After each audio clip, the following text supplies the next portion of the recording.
Inalmahan po ng Senate Media at ng iba pang grupo ng mga mamamahayag ang sinabi ni Senator Rodante Marcoleta na karamihan sa media, bayaran.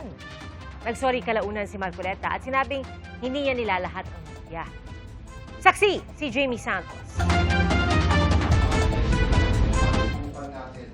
Sa gitna ng pagdinig sa flood control scandal, bigla na lang pinaratangan ni Senador Rodante Marcoleta ang mga miyembro ng media. Kayo pong mga participants sa media, nakaramihan po sa inyo ay bayaran. Ayon kay Marcoleta, bakit hindi raw kino-question ng media ang 11 senador na paksyon ni Senador Win Gatchalian na wala anyang ginagawa para ituloy ang pagdinig. Sasabihin ko na sa inyo ito. Meron po bang nagsalita sa kanila?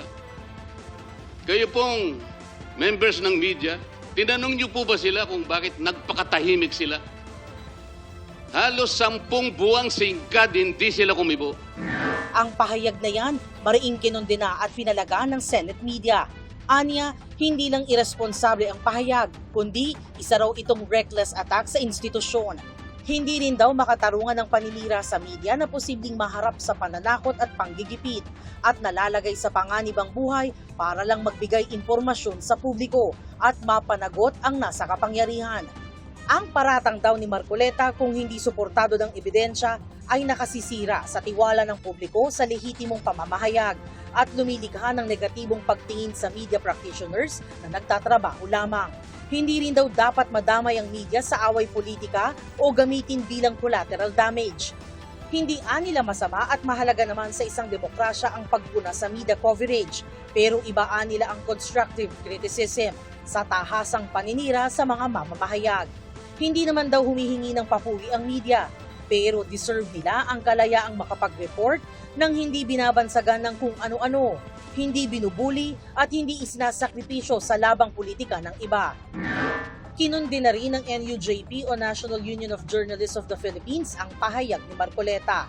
Layon daw nitong pahinain ng tiwala ng publiko sa media sa gitna ng di pagkakaunawaan ng mga paksyon sa Senado. Ang pagpinta raw sa media bilang partisan ay isa lamang distraction sa publiko mula sa mga totoong issue. Iginiit din nila sa publiko ang katapatan ng mga mamamahayag. Matapos ang pagdinig ay humingi ng pasensya si Marcoleta.